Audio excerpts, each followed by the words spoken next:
નમસ્કાર ખેડૂત મિત્રો, ખેડૂત પ્રયાસ ચેનલમાં આપનું સ્વાગત છે।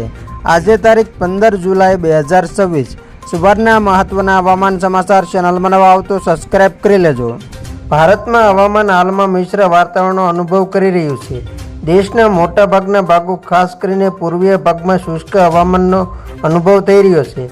વરસાદના અભાવે ખેડૂતો ચિંતિત છે। ચોમાસું ધીમું પડી ગયું છે। જોકે સારા સમાચાર એ છે કે સેટેલાઇટ તસવીરમાં પશ્ચિમ પેસિફિક મહાસાગરમાં ઘણી વરસાદી સિસ્ટમો સક્રિય થઈ છે, જે 18થી 25 જુલાઈની વચ્ચે દેશમાં ફરી ચોમાસું જામે તેવી સંભાવના દર્શાવવામાં આવી છે।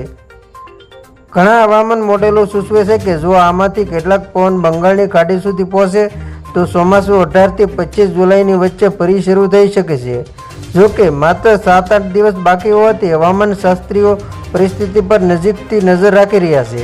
આ વર્ષે ચોમાસું સામાન્ય રીતે શરૂ થયું હતું, પરંતુ મધ્ય અને ઉત્તર ભારતમાં તે ખોરવાઈ ગયું છે। ત્યારે પૂર્વ ભારતમાં વરસાદ પડી રહ્યો છે, ત્યારે પશ્ચિમ, ઉત્તર અને મધ્ય ભારતમાં દુષ્કાળ જેવી પરિસ્થિતિ છે। હવામાન વિભાગના જણાવ્યા અનુસાર ચોમાસાની ગતિ તેની સામાન્ય સ્થિતિથી ખસી ગઈ છે, જેના કારણે પૂરતા ભેજવાળા પવનો આ પ્રદેશમાં પહોંચતા અટકી ગયા છે। આવી સ્થિતિમાં પ્રશાંત મહાસાગરમાંથી આશાનું કિરણ ઉભરી આવ્યું છે।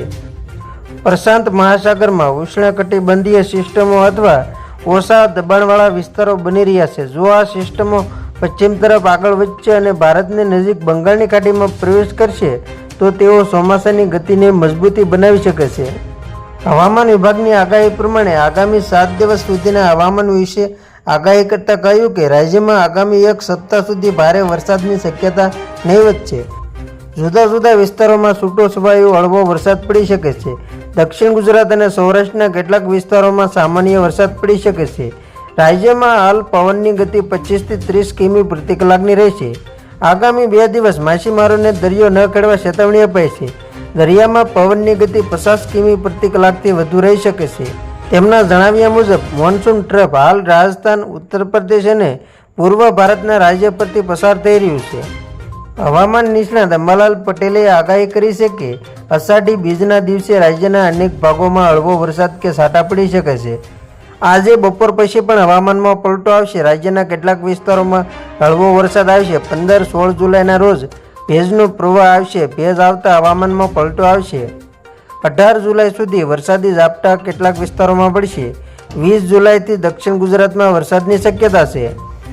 22 જુલાઈ બાદ વરસાદી સિસ્ટમ સક્રિય થશે। 22 જુલાઈ પછી દક્ષિણ ગુજરાત અને સૌરાષ્ટ્રમાં વરસાદની શક્યતા છે।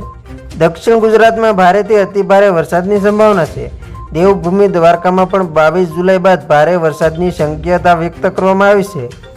તો ખેડૂત મિત્રો, આ હતા સવારના મહત્વના હવામાન સમાચાર। ફરી વખત મળશું નવી અપડેટ સાથે। ત્યાં સુધી જોતા રહેજો ખેડૂત પ્રયાસ યુટ્યુબ ચેનલ।